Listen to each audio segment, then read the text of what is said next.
What's up guys, welcome to Data Refinement. In today's video, I'm going to show you exactly how to get fast sales as a reseller. There are 10 different ways to do it. You don't have to do all 10, but if you do all 10, you're guaranteed to have fast sales. My name is Chris. If you've never been here before, I sell over 1,000 items a day on the platform Whatnot. I'll see you guys inside. All right guys, number one, the most important one is to be an expert in your category. Now here's the thing, a lot of you might be thinking you might not know a lot about a brand, a lot about a category. Here's an example. This is the brand Cuts.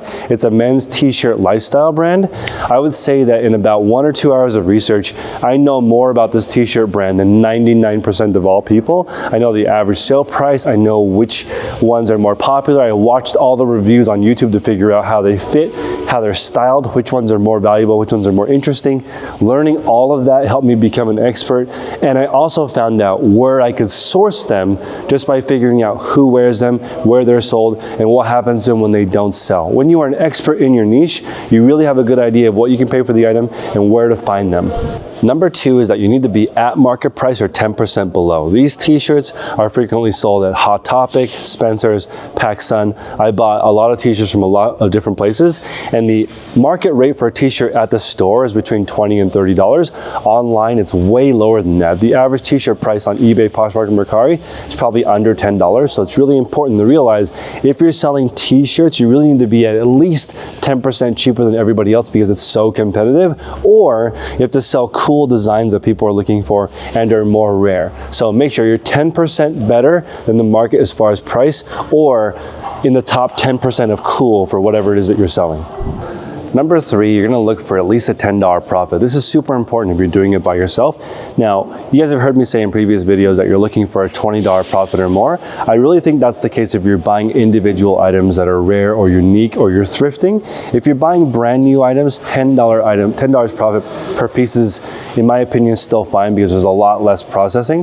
This is interesting because there are about 7,500 shirts here on these racks, and I would say only about 1% of them actually sell for a $10 profit. So for me to actually reach $10 profit, I'm actually selling these in bundles of 5 and hoping for $2 profit per item. And I think that's probably one of the easiest ways a reseller who's just getting started can actually get some sales, is when they go to the clearance section at Walmart, Home Depot, Dollar Tree, which is going out of business. They group together 5 or 6 different items. Customers pay only 1 shipping. You can really get ahead of the competition because most people are not doing that. When I was selling liquid plumber at Dollar Store, it's actually called Mr. Plumber, it's a knockoff. My listing with 4 of those in an envelope was actually competitive, and that made me $10 profit per listing. That's just sourcing stuff at the Dollar Tree. So that kind of stuff is really hard to make $10 per item, but remember, you have the benefit of lotting everything to match the best shipping option. And I would say as a beginner, that's your #1 advantage over people who are selling bulk, because instead of listing thousands of singles, you could list a couple hundred lots. Number 4 is list up to 10 new listings a day. 10 or more gives you the most results because the eBay algorithm sees that you're consistent and that you're really pumping a consistent amount of quality listings onto the website. If you're listing under 10, that's completely fine as long as the items are really good. But from my experience, once you start hitting 10 a day, it's sort of that sweet spot, because 10 a day times $20 profit, if you're finding unique items, is $200 a day. You're really in the big boy leagues because not a lot of people do 10 a day. So I would really aim for that as my goal, and it'll really help you to the next level, because planning on 10 listings going up every single day, 365 days a year, is gonna force you to use something like the draft bank or schedule listings, because most people take a couple weeks of vacation, have some sick days, so it forces you to plan ahead, and planning ahead is the key to early retirement, is the key to success as a resale shop, because you never know what's gonna happen. Inventory is always up and down, sales are always up and down, so you gotta make sure to keep the things that you can keep consistent, like daily listing, consistent, because you can control how many listings you go up every day, but not anything else. Before we get into the next step, number 4, when I say list at least 10 quality items, I don't want you to list garbage. So if you only have 1 quality item is just fine. That's why I said up to 10. 10 or more quality items when your store becomes gangbusters and it goes really, really quickly and awesome. But under 10, as long as it's quality listings, you'll be fine. So number 5 is to make sure that you have enough inventory to create a 10-day draft bank. The reason why I say this is because you can see here in my shop, we're pretty much empty because a lot of unforeseen things happened.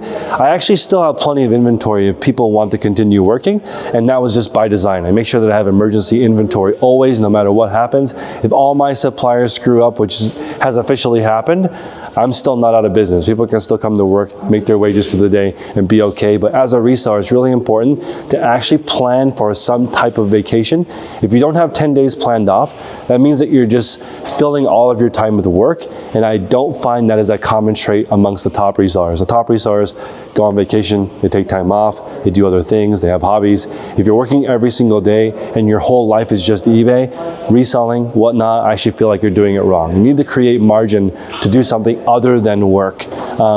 I don't want you to be one of those people that after they get a family, 50% of their life is work, 50% of their life is their family. You've got to create some margin so that you can have some higher quality time at work and with your family, and something else is very, very important. Otherwise, you're just going to default to work or family. In addition, it's really important to have a draft bank or scheduled listings in case you actually take time off. So unfortunately, with reselling, there's no PTO. So when you're off because you're sick or on vacation or a family matter, you don't get paid because no new listings are going up. I think it's important to plan ahead. So a lot of people say, why don't I just list it right away instead of just listing it?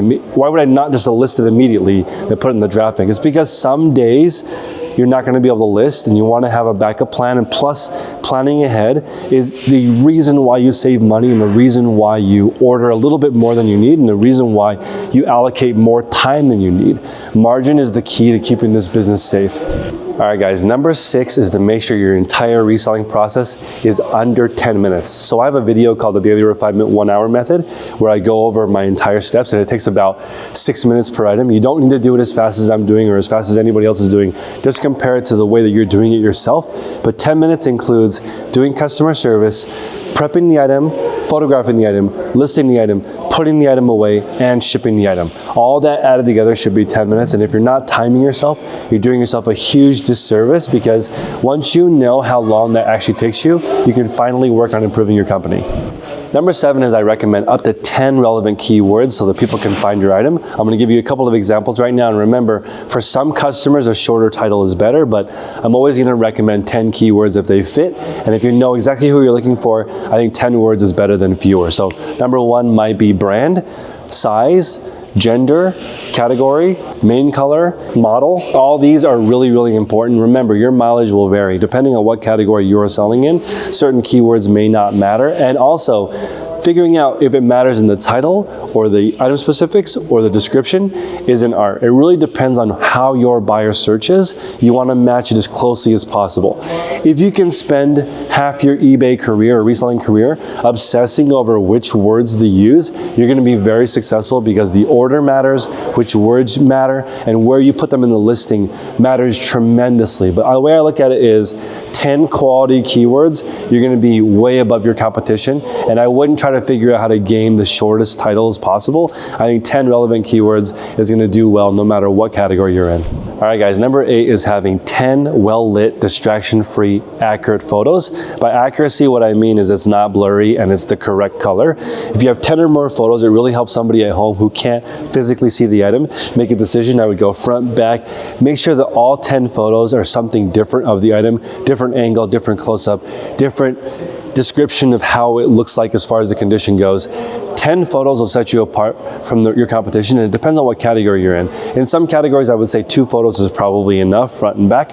In other categories, you might want to go up to 60 photos if it's a really expensive item and people want to tell if the stitching is correct for authenticity. All right, guys, number 9 is to have 10 relevant item specifics. This can be hard in some categories, so if you can't think of 10, just use as many as you can. And that's always the right answer for how many item specifics should I fill out.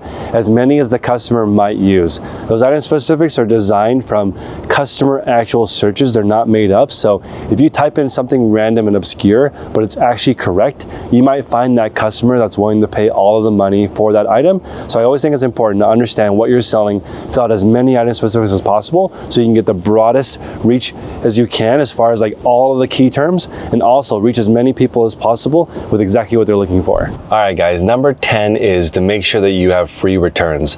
The 10% final value discount is totally worth it and makes up for any people who do fraudulent returns. It's very rare. I would say like less than 1% of eBay sales are actually fraudulent. So I wouldn't worry about that, and I'd really focus on offering free returns, because it makes a huge difference whether or not customers are willing willing to buy stuff from you. So if your sales are slow, make sure that you try all 10 of these before you give up, because most likely it's one of these things that's causing your sales to be slow. If you need more help, you can check out my Patreon at patreon.com/theresellerspodcast. See you guys later.